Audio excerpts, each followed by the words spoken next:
Como é que uma imobiliária, uma empresa que talvez não tenha ainda a condição de contratar uma pesquisa muito bem estruturada, no seu ponto de vista, na experiência que você tem, quais são os dados que são, vamos dizer assim, feijão com arroz? Por onde que o cara tem que começar uma análise para ele falar assim, isso aqui vai dar certo, ou isso aqui tem um risco de dar errado, especificamente no mercado de loteamentos? Tá, vamos lá. A gente pode separar em dois grandes momentos. Olhar dentro e fora da caixa. A essência, tanto no olhar de dentro quanto no olhar de fora, ela é a mesma. Consiste em você entender o teu mercado. Você precisa entender o perfil das pessoas que te compram por tipologia de produto. Isso muda muito, porque o mercado imobiliário ele funciona através de micro-regiões. Cada região responde de uma forma diferente, em função da sua cultura, em função da sua dinâmica econômica, em função de toda a sua lógica de desenvolvimento de negócio. Então, entender o perfil das pessoas, o comportamento de consumo, por tipologia, levando em consideração a sua região, é fundamental para que você consiga visualizar possibilidades. Então, quando eu digo olhar dentro da caixa, primeiro você precisa entender o que você já fez. Quais são os seus clientes, e se você conseguir separar isso por tipologia de produto, ou seja, o que você vendeu, o que deu certo, o que deu errado, quem te comprou, qual foi o raio de deslocamento das pessoas que compraram você. Como assim que chama o raio de deslocamento? O cara saiu da onde? Eu empreendi ali em Pedro Leopoldo, e o cara veio da onde? O cara que está me comprando está vindo da onde? Está vindo do norte de Belo Horizonte? Está vindo de Confins? Da onde esse cara está vindo? Eu consigo atrair gente, a depender do meu produto, com que raio de influência? Quais são os perfis das famílias? São pessoas solteiras? São pessoas casadas? São pessoas com filhos? Qual a profissão? Qual é a renda dessas pessoas? Elas estão comprando para elas estão comprando para investir? Qual é a forma de compra delas? Por que que elas estão comprando? Olha que interessante. Muita gente vende e não consegue entender por que vendeu. Simplesmente ele fica feliz porque vendeu, mas ele não consegue entender por que vendeu. Tem uma metodologia chamada win-loss, que chama perdas e ganhos. Depois que você vendeu, você pergunta por que que você vendeu? Por que que você comprou meu produto? Você comprou por conta de localização, de preço, foi conceito, foi oportunidade? O que que foi? Ah, você comprou para investir? E aquelas pessoas que fizeram cadastros e não compraram, por que que elas não compraram? Se ele chegou aí no teu stand, se ele chegou a procurar você, ele se interessou por algum momento por aquele produto. O que fez ele não comprar? Será que foi o preço? Será que foi a localização? Será que foi o entorno? Alguma coisa que ele viu, eventualmente uma favela próxima, ou a vizinhança ele não gostou muito, ou simplesmente o acesso, ou a topografia, que eventualmente eleve o custo da construção da casa dele, ou foi o vazio urbano, que não tem ninguém morando lá, e você está colocando um lote aberto. Então, toda essa dinâmica faz com que você obtenha lições aprendidas em cima daquilo que já fez. E as lições aprendidas permitem você aparar as arestas nos novos projetos. Permite você entender aquilo que você deve maximizar, fazer de novo e potencializar, e aquilo que você deve minimizar, ou seja, mitigar, aparar, ou eliminar de fato. Mas isso você só consegue o quê? No início do teu projeto. Sempre me perguntam como é que uma venda é bem sucedida.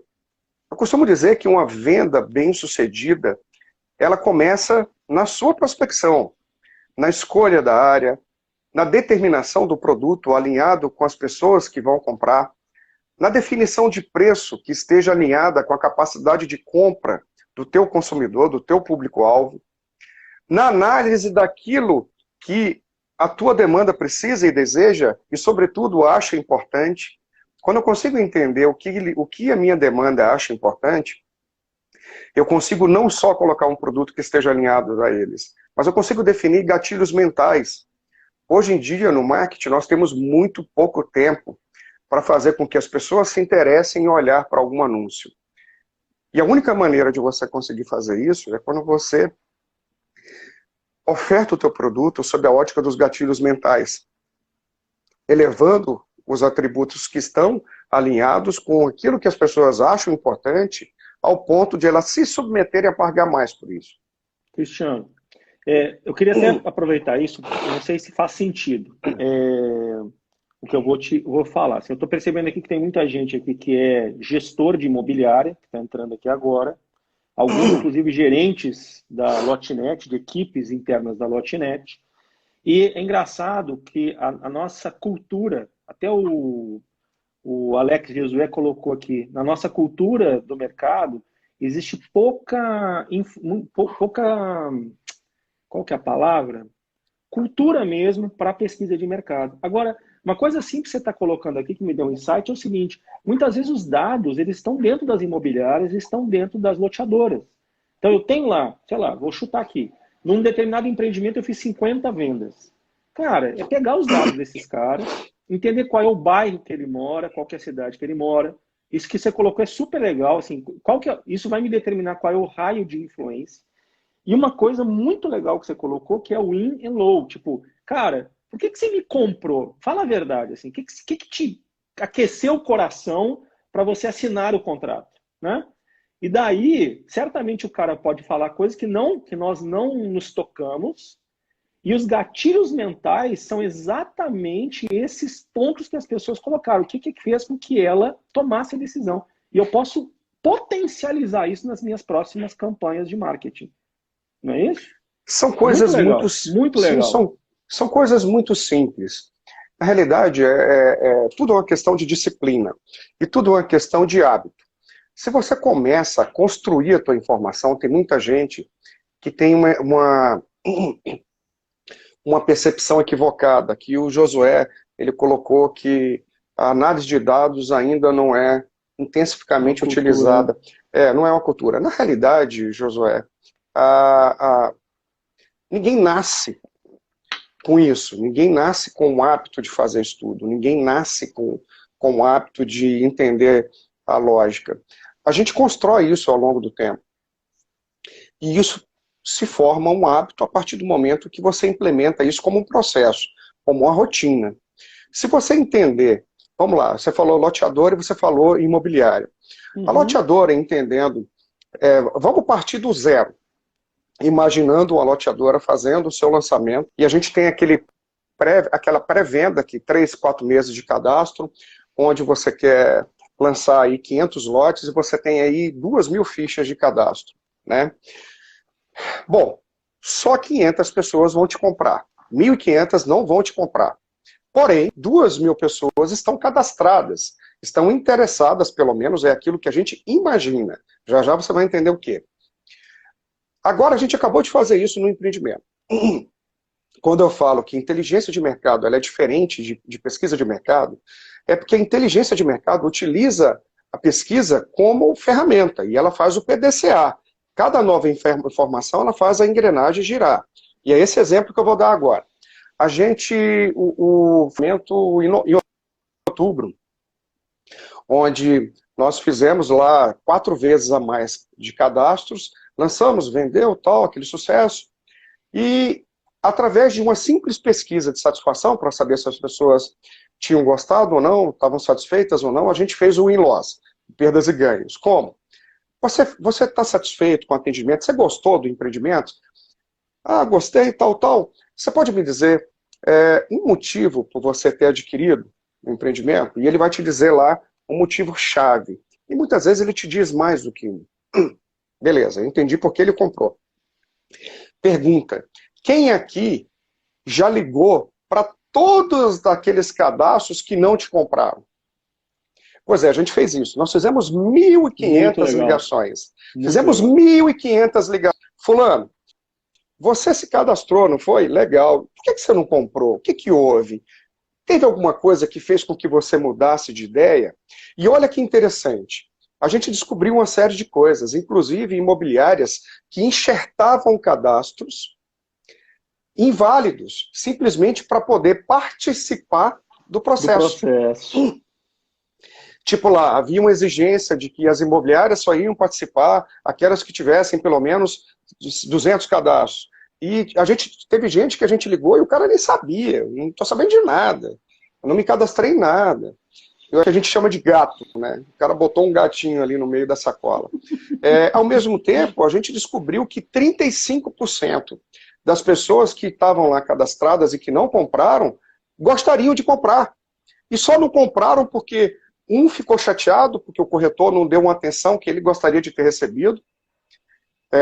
O outro falou que queria mais informação e a corretora não soube passar. O outro queria ser atendido mais vagarosamente. O outro queria comprar, mas não podia naquele mês, só podia no mês subsequente, e não ligaram. Os corretores não trataram essas informações, não mineraram. Por quê? Porque haveria uma segunda fase do empreendimento 40 dias depois. Ou seja, eu tinha 35% de venda garantida. Bastava eu entender o porquê que eles não compraram. E ainda que eu não tivesse, olha que interessante, ainda que eu não tivesse uma segunda fase, eu conseguiria entender aquilo que eu poderia sugerir para um empreendedor fazer. Cara, eu estou aqui com 350 pessoas que desejam um produto assim, com essas características, com esse preço que eles podem pagar, nessa região. Você tem alguma coisa nesse sentido? É muito diferente de a gente chegar assim e falar, porra, eu acho que aqui você tem que fazer... Não, eu estou falando que o olhar para dentro da caixa, encontrar joias. O comprador começa a entender o seu próprio mercado de uma forma muito detalhada, e a imobiliária começa a entender o fronte de guerra. Cara, não tem...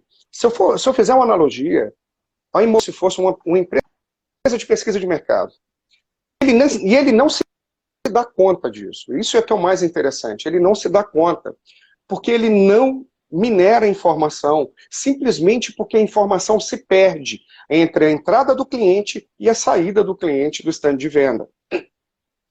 Hoje o cara está muito preocupado em tal do funil de venda, na web, se o lead está quente, se o lead está morno, se o lead está frio, mas o cara não se preocupa em entender por que um cara entrou na tua imobiliária, saiu e não te comprou. Então, olha esse insight.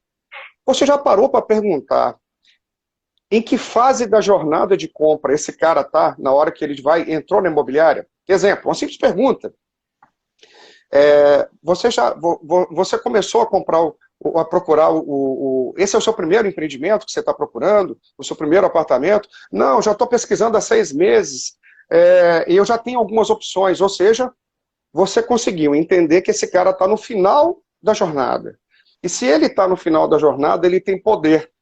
Se ele tem poder, ele não vai atender o seu WhatsApp, ele não vai atender a sua ligação, ele vai tomar a decisão de onde comprar. E se você não retém esse cara ali, se você não ganha esse cara ali no stand de venda, você está perdido. Ao mesmo tempo em que você pode descobrir que esse cara está no início da jornada. E se ele está no início da jornada, esse cara está perdido. Ele não sabe para onde ir. Ele está dando tiro, está procurando, ele está mais perdido do que o cego em tiroteio, cheio de dúvidas, cheio de questionamentos.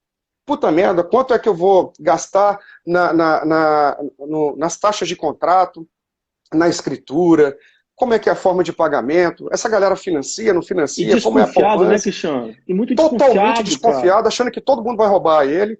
Aí eu te pergunto, esse cara é um cara que muitas vezes demora 6 meses para comprar, mas é um cara que se você amarrar ele ali e nutrir, e for nutrindo ele, esse cara tá ganho. Você vai vender para esse cara no momento em que ele for comprar, não tenha dúvida disso.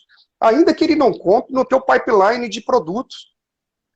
Ele vai querer que você dê opinião sobre a unidade que ele encontrou em outro lugar.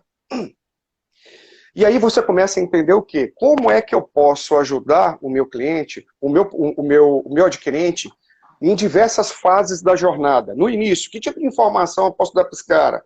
No meio, que tipo de informação eu posso nutrir? No final, e aí você vai criando um sistema de nutrição, e esse cara está contigo. O problema é que a maior parte dos corretores, que é o cara no final da jornada, que é o cara na decisão de compra, que é o cara ali.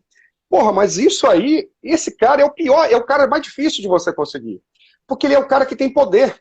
Porque ele é o cara que tem opções, ele está com dinheiro, ele está com a decisão, e simplesmente ele vai fazer na hora que ele achar e vai te dar um balão, não tenha dúvida. A chance de você converter esse cara é muito mais difícil. Se ele sair do stand, um abraço. Então, se toda imobiliária soubesse a força que tem, eu falo imobiliário, mas eu digo corretor também, corretor autônomo, soubesse a força que tem na manipulação dos dados, esses caras não teriam medo nenhum de tecnologia. Imagine você, Dani, você chega para uma incorporadora, olha, me diga se você conhece alguém que faz isso. Você chega para uma incorporadora e fala, ó, eu recebi aqui 1.250 visitas no meu showroom, no meu stand, que tem vários produtos, 35% quer um 2 quartos, 27% quer um loteamento, mas ele quer fechado, ou pelo menos um semi-fechado. Os caras não querem lote maior do que 300 metros, porque eles acham que a manutenção é muito cara, sobretudo a exigir a construção de uma casa um pouco maior, e a manutenção do dia a dia. Eles querem uma vaga de garagem solta, eles não querem vaga de garagem presa uma atrás da outra. Todos, sem exceção, querem uma varanda gourmet, mas eles não querem uma varanda gourmet com churrasqueira, porque a fumaça é muito grande. Então, você começa a subsidiar o cara da informação alinhada com o que essas pessoas podem pagar, com o que é importante, o que elas querem, aonde elas querem, quando elas querem. E você tem uma informação, um relatório gerencial, um relatório estratégico, de posicionamento estratégico, onde você vai nutrir as duas partes. Você vai nutrir o mercado que vende, que produz, e você vai nutrir o comprador, alinhando produtos. Eu sou sempre a favor do produto justo, que é o produto com preço justo, com os conceitos, todos eles alinhados com o teu comprador.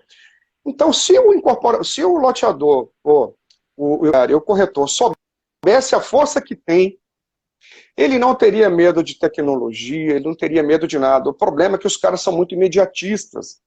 Eles querem vender, ponto final. Eles querem vender. Não vendeu, ele já está olhando para outro cara que queira comprar. E ele não olha, cara, que saiu de casa, foi na grande, ou seja, algum interesse tem, e demonstrou certo desinteresse pro teu produto, mas esse cara quer comprar, caramba. E esse cara está confuso. E se ele está confuso, esse é o melhor momento de você fidelizar o cara. Mas a maior parte da galera descarta, né? E não é difícil de implementar, né, Cristiano? Assim, não, é muito quem está nos fácil, não é escutando difícil. aqui, não é, porque é um processo. No momento em que essa pessoa saiu da sua imobiliária, do seu estande de vendas, é uma outra pessoa que não é de venda ligar e fazer uma pergunta simples, né? Eu tô até Simples. resgatando aqui uma pergunta que foi colocada. Gente, me perdoa porque não aparece o nome de vocês, tá? Lala Freire. Lala colocou assim, os clientes muitas vezes não respondem às perguntas. Assim, existe uma dificuldade de elas se abrirem. Eu concordo com você, porque se for para eu ligar para tentar convencê-lo a comprar, o cara se fecha, né, Cristiano?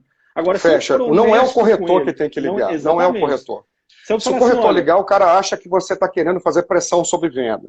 Isso é um assistente que tem que ligar, é uma pessoa neutra. E outra, travesti pesquisa de satisfação. Estou ligando para saber se você foi bem atendido, se você gostou do atendimento, se você gostou do produto, você está feliz com o que você comprou? Você foi bem atendido? E aí solta. Aí solta, entendeu? Se o corretor ligar, não dá certo. Porque primeiro o cara pode não atender achando que você está querendo fazer pressão para venda. E quando você começa a sistematizar esse processo e criar o teu banco de dados, você terá uma coisa chamada poder. Porque quem tem informação hoje tem poder. Quem tem informação hoje direciona. Quem tem informação hoje manda, consegue ter um posicionamento estratégico infinitamente mais gerador de riqueza, infinitamente mais conciso e com menos risco. Não tenha dúvida disso.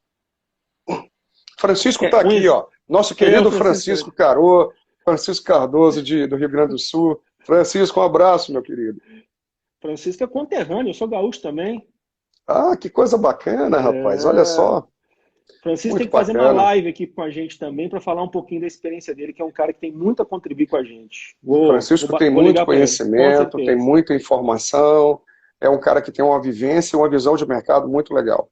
Vou fazer o convite aqui público, para ele não ter como escapar disso.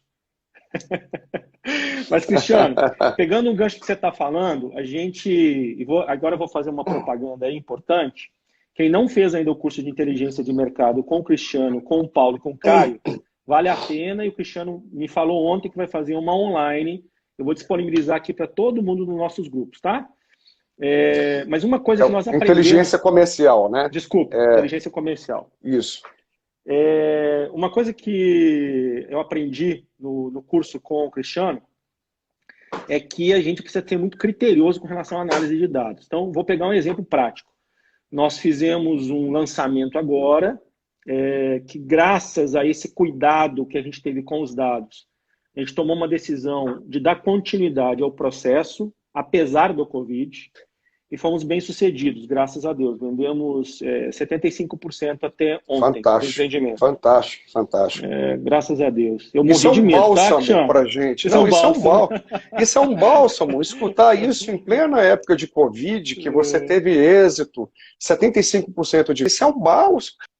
É um bálsamo e é mérito todo de vocês. Vocês são muito competentes, vocês são muito organizados.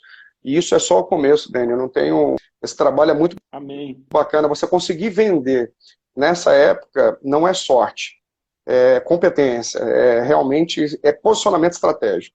Não tem outro nome disso. Só está conseguindo vender nessa época quem tem posicionamento estratégico para ter a capacidade de colocar o produto na forma certa, no formato certo, para a pessoa certa. E o que eu queria levantar aqui é o seguinte, assim, realmente, muito do que nós pegamos no curso feito com o Cristiano, nós já estamos preparando o nosso próximo lançamento e identificando, analisando os dados econômicos da cidade e analisando os principais players. É isso que eu quero colocar aqui para todo mundo, que eu acho importante. Nós escutamos todas as principais imobiliárias dessa cidade, para entender qual é o ponto de vista delas. Agora, o que eu achei interessante, pegando um gancho que você colocou, Cristiano, cara, tanta informação divergente, mas é tanta informação divergente, que os dados, eles não batiam, de forma que nós tivemos que procurar as informações na origem. Então, o que eu queria colocar é isso, cara, realmente o que o Cristiano está colocando aqui pra gente, que a imobiliária tem poder, ela tem poder, cara. Porque no momento que um coordenador de vendas ou um loteador vai na sua imobiliária, ele sente segurança nas informações que você está passando, existe uma chance muito grande desse cara confiar em você. Não tenha dúvida. Em função de você, não é verdade? Não tenha dúvida. Então, agora, ninguém vai confiar em você se você usar uma palavra muito utilizada, né? Uma palavrinha pequenininha, chamada eu acho.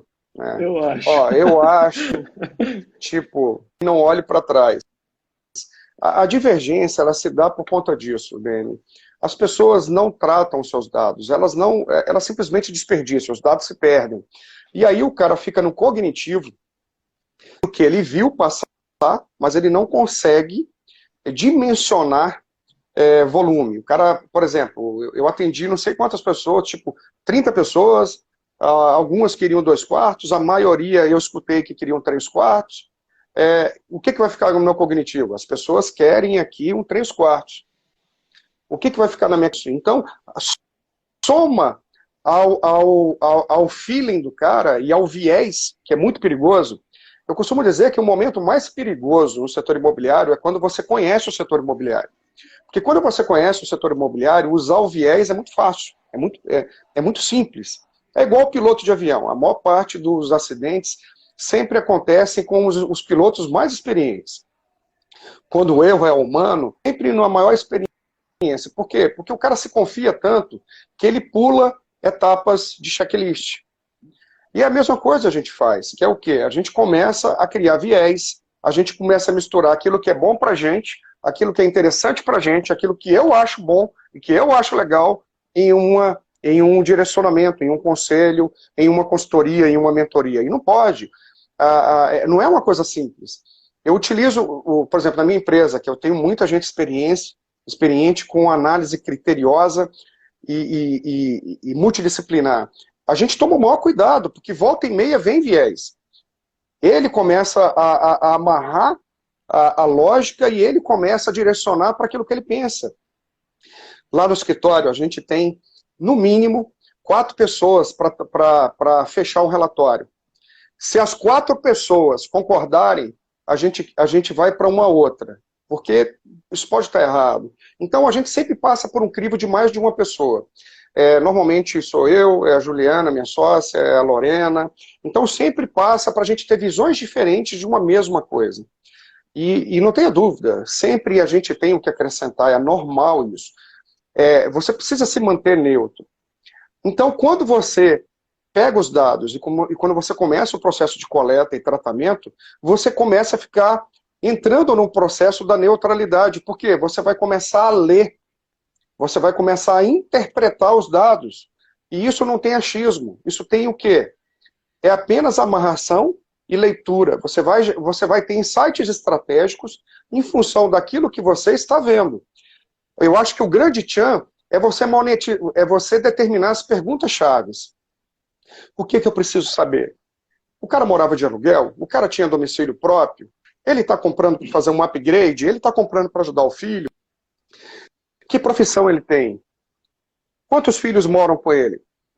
Quantos filhos adultos moram com ele? Então, quando você começa... O mais difícil de um banco de dados bacana não é você coletar, mas é você determinar o que você precisa coletar. Porque o que você precisa coletar é o que determina os outputs estratégicos. Eu começo a dizer o seguinte, existe uma forma de você não errar. E isso é como você montar um painel de bordo. Você precisa entender quais são as respostas que eu preciso encontrar. Exemplo, poxa, será que fulano de tal tem condições de pagar? Opa, isso é o quê? Capacidade de compra que está associado à renda e que está associado à profissão. Beleza. Então eu achei a pergunta-chave. Eu preciso entender qual o tamanho, qual o tipo de produto que esse cara quer. Atributos. Eu já preciso entender hobby, eu já preciso entender quantas pessoas esse cara mora com ele, quantas pessoas fazem parte dessa família, qual idade. Porque se for criança é coisa, se forem adultos é outra tipologia. Eu já preciso entender se o cara bebe ou não, qual o tipo de lazer dele. O meu lazer é um pouco mais centrado, gosto de ler um livro, de assistir um filme. Não, meu lazer é fazer um churrasco, é brincar com a família, chamar os meus amigos. Tudo isso vai impactar o quê? Insights estratégicos que permitam você, que vão permitir você definir posicionamento, que vai definir produto, que vai direcionar e vai construir aquele tijolinho lá do nosso produto final. Então, sempre comece pelo final. O que você precisa coletar é aquilo que você precisa entender. Ou seja, quais são as respostas, o que eu quero ter como leitura? Comportamento? Capacidade de compra? Perfil? Então, quando você começa a entender o que você precisa ter como resposta, você começa a achar as palavras, as perguntas-chave que você precisa fazer. Então, começa desse jeito. E outra, tá, Dani? Tem muita gente, eu estava participando de uma live agora, acho que foi semana passada, e o pessoal começou a entrar numa de sistema de BI e tudo. Esquece isso. Esquece isso. Começa a fazer com aquilo que você tem. E para isso, nada como o bom e velho Microsoft Excel. O bom e velho Microsoft. Ou então, o bom e velho caneta e papel. Vai colocando, entrega para alguém planilha isso, e depois das planilhas gera gráfico. O gráfico está feio, não tem problema não, ele está dando leitura, é o que importa. Com o tempo, você vai criando o hábito, vai melhorando, e eu te digo uma coisa, todo esse processo ele é viciante. A partir do momento que você começa a querer cada vez mais entender entender, entender, entender. E vou te falar uma coisa, cara. Hoje, os incorporadores que têm como parceiro uma imobiliária ou um corretor que consegue dar esse apoio estratégico, esse cara não deixa de ter trabalho. Esse cara vai ter só um problema. Ele não vai parar de trabalhar. Não dá conta da demanda. Ele não vai dar conta da demanda. Eu conheço poucas pessoas que fazem isso. Deixa eu te fazer uma pergunta, Dani. Quem você conhece que faz isso? Quantas pessoas, quantas empresas você conhece que faz de gestão da informação? É aquele unicórnio, né? Eu vou responder dando depoimento. Depois que nós fizemos, nós já tínhamos, pessoal, né, dentro da Lotnet, um hábito de fazer análise de dados. Mas o Cristiano falou, é viciante. Quando a gente fez o curso com o Cristiano, nós saímos de lá louco. Saímos de lá, assim, remodelando o nosso processo todo. E nós tivemos a sorte de fazer um lançamento 90 dias depois. Então a gente foi para a rua, galera. E eu fui para a rua. Eu, Guilherme Moreira, que fez o curso também com o Cristiano, a gente pegou prancheta e fomos para a rua perguntar para as pessoas. Cara, bacana, desculpa a expressão, é do caramba. É viciante mesmo. E aí você começa a ter os inputs a respeito da necessidade do que precisa para o empreendimento. Então, basicamente, a gente identificou quais eram os acessórios necessários para o loteamento, implementamos os acessórios e conseguimos 90% de vendas. Por quê? A gente está dando para o consumidor o que ele nos pediu, cara. É só isso, bicho. Fantástico. É engraçado, né, Denis? É tão simples, né? O processo, ele é tão óbvio que você começa a chegar e falar assim, pô, por que as pessoas não fazem isso? Como é que eu vou colocar um empreendimento de 10 milhões, de 20 milhões, de 15 milhões, e eu não procuro entender o básico? O que é o básico, Cristiano? O que as pessoas querem, pelo amor de Deus. O que as pessoas querem, o que elas podem. Porque hoje existe uma discussão muito grande do pós-Covid, do momento Covid, que muitas mudanças de hábito ocorrerão. Eu não sei até que ponto isso será de curto prazo, médio prazo e permanente. Por quê? Existe uma coisa chamada poder. Nem sempre aquilo que eu quero eu posso. É simples. Ah, eu quero morar numa casa com piscina. Eu posso? Não. Ah, morar numa casa com piscina em Belo Horizonte significa que eu tenho que ir para as extremidades. Perfeito. Eu tenho que estar longe. As extremidades incorrem em mobilidade urbana. Mobilidade ocorre em tempo. Tempo perde qualidade de vida. E aí eu te pergunto, o que é importante para você? Mobilidade e qualidade de vida, né? Mobilidade, qualidade de vida, e ainda que você seja importante qualidade de vida, eu te pergunto, você pode? Entende? Então a gente tem que tomar muito cuidado, Dani, eu sempre digo isso. E é por isso que eu falo que esse processo pode ser feito uma vez, Dani, é cada vez que entra uma pessoa, cada empreendimento que você estiver trabalhando, você tem que fazer isso. Por quê? Porque o mercado imobiliário funciona através de micro-região. E a micro-região ainda tem o quê? De vida da família na jornada de vida da família. O cara, quando ele está começando a ascensão profissional, o cara quando casa, quando ele tem filhos, quando ele já está numa certa idade, na terceira idade, são momentos, fases, desejos e necessidades diferentes. E isso precisa ser o quê? É dinâmico isso. Às vezes essa situação é para bairro. Então não é porque você pegou, eu estou lá na Savassi e eu entendo o que o pessoal da Savassi quer. Esquece isso. Cada vez que você for fazer um lançamento, o processo precisa rodar. E aí você compara o que você fez com o que você tinha e vê o quê? Distorções. Você vai criando o quê?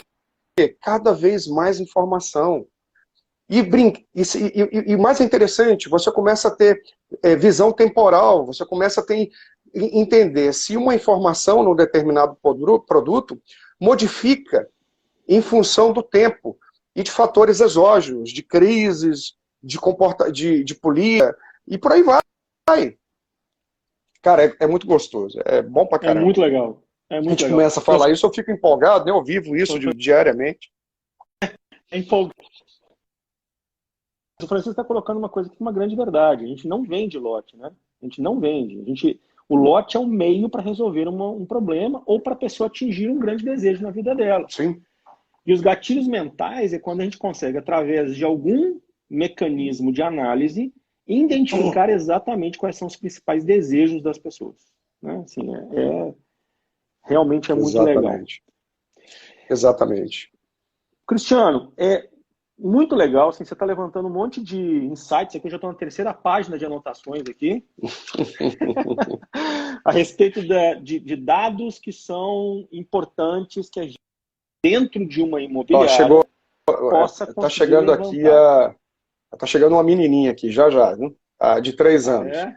Ela normalmente Legal. participa do final das minhas lives. Ela é? acordou. Legal. Cristiano, e aí uma pergunta. O cara que nunca teve ou teve pouco acesso a uma pesquisa de mercado, se vê diante de uma loteadora que convida ele e fala assim, cara, vamos lá analisar a pesquisa que nós fizemos para esse loteamento, para você nos ajudar? Quais são os pontos que ele tem que observar nessa pesquisa para ele falar assim, isto é importante eu fazer análise? Quais são os pontos que você acha que são mais, vamos dizer, mais cruciais na análise? Francisco, te mando sim. Te mando uma foto aí depois, beleza? Bom, eu gosto de separar, aí falando de uma forma mais abrangente, né? Eu gosto de uma análise em 3 grandes pilares. Dinâmica econômica da região. Como é que é a dinâmica econômica da região? Qual a quantidade de empresas que existe na região? Essa cidade cresce muito populacionalmente? Qual a taxa geométrica de crescimento anual dela? Você consegue isso no IBGE. Por que eu estou falando isso? As cidades que têm uma taxa de crescimento superior a 1% ao ano, logicamente, quanto mais, melhor, a gente consegue entender a possibilidade de geração de novos ciclos de demanda. Cada vez menos as pessoas estão tendo filhos, cada vez mais as pessoas estão vivendo. Ou seja, a reposição do ciclo de demanda ela tem se tornado cada vez mais dependente da dinâmica econômica local, do quão aquecida é a economia na região. Quanto mais aquecida ela for, mais atratividade ela terá em atrair pessoas economicamente ativas, acima de 20 anos, para tentar ganhar vida, para tentar gerar riqueza e por aí vai. Essas pessoas, quando chegam, têm os novos arranjos familiares, se separam e têm as suas necessidades imobiliárias. No primeiro momento, alugar, no segundo momento, comprar um lote e construir. Então, esse é o primeiro pilar. Esse pilar, ele é o que gera demanda. Porque esse é o que forma novos ciclos de demanda. A pior coisa é você empreender numa cidade que é uma cidade que tem uma economia muito fria, muito estagnada. Se você erra a mão de produto lá, você está ferrado. Você simplesmente não vai vender durante muito tempo. As pessoas acham que mercado de imobiliário é infinito, e não é. O mercado imobiliário ele é finito. As pessoas não compram um apartamento ou um lote como compra camisa, calça, jeans e por aí vai. As pessoas têm um ciclo de compra muito curto ao longo da vida. Não chega a 1,5 na vida. Então, diante dessa lógica, eu preciso entender o comportamento da cidade. A cidade gera demanda, e esse é o segundo pilar. Entender o que as pessoas querem, o que as pessoas podem, qual a renda da cidade, qual a parcela máxima que essas pessoas conseguem comprar, o que elas desejam comprar, a tipologia, quando elas desejam comprar, que isso é crucial, entender o que elas querem, quando elas querem. Às vezes ele pergunta, pô, tu quer comprar esse produto? O cara fala, quero. Tá, mas quando? Ah, eu quero daqui a 2 anos. Eu estou terminando de comprar um carro, eu só vou casar daqui a 2 anos. Então não adianta você lançar agora. Se você lançar agora, você vai ficar com a falsa impressão de que o teu empreendimento micou. Mas não, o cara quer comprar, o teu mercado não quer comprar agora. Esse é um problema que a gente está acontecendo antes do Covid. A gente tinha um percentual de intenção de compra que não ultrapassava 24% de curto prazo. O resto era médio a longo prazo. Por quê? Porque as pessoas ainda estavam recuperando a sua capacidade de compra em função da recessão que a gente passou. Né? Beleza, e qual o terceiro? Terceiro e último, oferta. O que a oferta está fazendo? O que teus concorrentes estão fazendo? Quando você começa a entender o que as pessoas querem e o que a concorrência está ofertando, olha que bacana. Você começa a entender o que eles querem e que não está sendo ofertado. Você começa a criar oceanos azuis em oceanos vermelhos. Você começa a achar unicórnio, mesmo com a guerra, o sangue comendo, de concorrência, de gente vendendo. Simplesmente porque o mercado que vem está acostumado olhar o mercado que compra. Ou seja, a chance de o cara colocar um produto desalinhado é muito grande. Quando eu vou fazer 90 passo, mais de 95% da oferta está desalinhada. Seja ela por preço, seja ela por tipologia, seja ela por acabamento, seja ela por tabela de venda, seja ela por quantidade. Sempre tem alguma distorção. Então, se o cara que vende não olha o cara que compra, e você está olhando, e você tem essa visão de fora, você consegue botar um produto que esse cara quer comprar e que esse cara não está olhando que ele quer comprar. Olha que bacana. Aí, meu amigo, a coisa começa a acontecer. Eu estou dizendo isso porque isso é uma coisa que a gente faz, tá? Eu faço isso no meu dia a dia. A gente tem uma perna de desdobramento de cursos para executivos que a gente mostra aquilo que a gente faz, com cases reais, com coisas que deram certo, com situações que deram errado. Então a gente mostra aquilo que dá certo. Tá? Ah, Cristiano, é fácil de aplicar essa lógica, essa tríade, essa análise de dinâmica econômica, demanda e oferta, ela vai te dar um pouco de trabalho, ela não é uma coisa assim, não. Tipo, que você compra ali na esquina, não funciona assim. Você quer fazer? É igual o Dani estava dizendo. É pegar a prancheta, é criar o processo, é entender as etapas e você arregaçar as mangas e começar a fazer. Eu só te garanto uma coisa. Depois da primeira vez que você fizer, nunca mais você vai deixar de fazer. E outra, nunca a sua empresa será a mesma. Porque o seu posicionamento estratégico diante do mercado vai ser outro. Você não vai estar brigando contra os concorrentes. Pelo contrário, você vai estar brigando com os teus compradores, tentando entender o que é bom para eles. Porque quando você começa a olhar o mercado por esse prisma, ninguém concorre contigo mais. Por quê? Sem dúvida. Porque a galera não faz isso. E se a galera não faz isso, você está a quilômetros de distância desse mercado sangrento, entendeu? Tipo, o nego tá se matando lá, fazendo propaganda, gastando uma fortuna de marketing e tudo, e você não, você tá aqui. E olha que interessante, isso significa que você vai lançar mais e vai vender mais, não. Isso significa que você vai colocar projetos mais assertivos, e muitas vezes isso significa que você não deve fazer nada. Olha que doido. Às vezes, simplesmente isso significa que você não deve fazer nada, porque o momento pede para você não fazer nada. Ou simplesmente aquela região, aquele lugar, aquele tipo de produto. Aí o que você vai fazer? Você vai mudar. Você vai para uma outra região. Ou você anda no óleo de produtos de base imobiliária, não dá para loteamento. Eu vou te dar um exemplo. Norte e sul de Belo Horizonte. O governo, para poder minimizar o adensamento, que até hoje eu não consigo entender isso, limita o parcelamento mínimo do solo para 360 metros. A maior parte das regiões. Aí o cara chega e fala, não pode, aqui só 350 metros, mas ele permite casa geminada. Calma aí, caramba. Permite casa geminada no lote 360. Não era melhor ter feito o lote de 180? Por que eu estou falando isso? Nessas regiões, o índice de formal é superior a 70%. Significa o quê? Que se você fizer casa geminada, esse cara não vai conseguir performar renda no banco para poder financiar de longo prazo.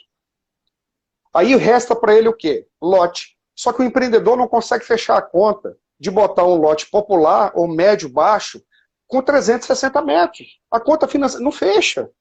A conta não fecha. Teria que ter o quê? 200 metros, pelo menos 200 metros. E aí você tem uma puta de uma demanda, ou seja, uma demanda reprimida. Você não consegue atender porque ele não consegue comprar uma casa, porque ele não consegue financiar, a não ser que você construa e você financie, mas aí você tem que ter uma perna financeira gigante, ou simplesmente o que ele quer comprar não pode comprar, porque ele tem limitação, o incorporador não quer. Então, aí o que eu faço? Me mato? Não, caramba.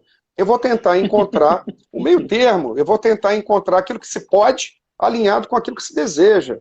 Ainda que eu ande um pouquinho mais, ou tente formatar tente vender o terreno casado para o pessoal construir, faça um modelo de construção de obra por administração para minimizar o custo, que é o que a gente chama de obra de feijoada. O cara bate uma feijoada e levanta a alvenaria, bate a feijoada, bate a laje, enfim. Aí você tem que trabalhar com o que você tem. É fácil, mas é gostoso pra caramba. Viu? Muito legal, muito legal. Infelizmente, nós estamos indo para os últimos 4 minutos. Infelizmente. Passa E rápido, aí, né? pessoal, assim, eu A gente queria. começa a conversar. Putz, cara, dá vontade de ficar aqui o dia inteiro conversando sobre isso. Cristiano, vamos abrir para as perguntas? Assim, pessoal, vamos explorar esses últimos minutos do Cristiano, o máximo possível. E eu queria fazer uma pergunta, rapidamente, assim, para não consumir com a minha pergunta todo esse tempo. Assim, tem algum case recente de algo que foi fundamental, um insight como esse que você está colocando? Você fala assim, caramba, isso aqui fez diferença. Assim. Nós criamos um produto aqui que não era pensado, por exemplo. Um produto que não era pensado. Tá, Sobre a tem. demanda, sobre a demanda que Sobre a foi ótica de demanda, identificada. sim. Na realidade, a gente tem um case em Teresina. Tem um case em Teresina que o empreendedor queria colocar um produto um pouco mais, que ele queria gerar valor na área dele, por um preço também um pouco maior, e quando a gente entendeu tanto a capacidade de compra quanto o desejo das pessoas, a gente conseguiu formatar um produto diferente. Diferente, que trabalhava toda essa lógica do conceito desejado das pessoas, mas lastreado com o teto de restrição de compra deles, né? Então a gente criou um produto menor, mais oxigenado, com preço mais alinhado, com menos quantidade. E olha que interessante, produtos fechados para classe C, para classe popular, muita gente morre de medo de fazer. Por quê? Porque ele tem medo do condomínio. Mas se você coloca atributos que não geram custo de manutenção muito alta, a taxa condominial é muito baixa, ou simplesmente você cria uma associação, enfim, eles mesmos cuidam de tudo. Então lá a gente conseguiu, o vendedor queria lançar 1.000 lotes. A gente falou, não dá para lançar 1.000 lotes agora. Aqui no máximo a gente consegue lançar 600 lotes. Então o que a gente vai fazer? A gente vai fazer dois lançamentos sequenciados, um de 400 lotes para gerar pressão de demanda, para gerar escassez, e depois a gente lança os outros 200, 2 meses depois. Vendeu absolutamente Que tudo, maravilha. com o preço que a gente falou. A diferença, a gente conseguiu descolar 2% na segunda venda, em função da escassez que foi gerada no primeiro, porque é engraçado, né? Uma coisa é você botar 1.000 lotes e você vender 60%. É uma boa venda. Mas se você botar 60% e vender 100%, você causa um fuzuê no mercado. O cara do mercado fala, porra, o procrastinador é aquele cara que ele vai se levantar do sofá quando a oportunidade for diferente. Teve um outro caso também em Campo Grande, onde o cara queria botar uma cozinha americana sem lavanderia. E ele queria botar a lavanderia com ficha, com moeda, para você, que ele viu nos Estados Unidos, uma coisa que seria muito bacana, você bota a moedinha, você lava a tua roupa, totalmente reprovado. Por quê? Porque as pessoas têm a cultura em Campo Grande de lavar a própria roupa e de não querer se misturar, de misturar a lavanderia. Olha que interessante. E foi super interessante, porque na hora que a gente mudou o produto começou a decolar. Então, teve uma aceitação infinitamente melhor. Por causa de uma besteira, de uma lavanderia. Moedinha. Galera, 1 minuto para acabar. O Alex Jesué, que é um participante assíduo das nossas lives, falou assim, a pergunta para o Cristiano é, quando vai ser a próxima live aqui na Lotnet? Nós vamos combinar aqui com o Cristiano, porque ficou gostinho de quero mais. Gostinho de quero mais. Ele fez aí um lançamento com represamento que faltou oferta. A gente tem mais cases. Tem case também de oferta futura que é bem interessante no Espírito Santo. Depois, na próxima, eu conto. Fechou. Cristiano, muito obrigado. Sempre é um prazer escutar da mesma forma. Seu conhecimento. Obrigado por você ter compartilhado com a gente aí, ter dedicado um tempinho seu. Eu que agradeço. Foi muito legal mesmo. E, galera, obrigado aí pela participação. Na quinta-feira a gente tem uma participação de um consultor financeiro para falar um pouquinho a respeito de como se organizar aí financeiramente nesses momentos aí de Covid, tá bom? Vamos em frente, obrigado. Abraço em todos. Valeu. Até logo.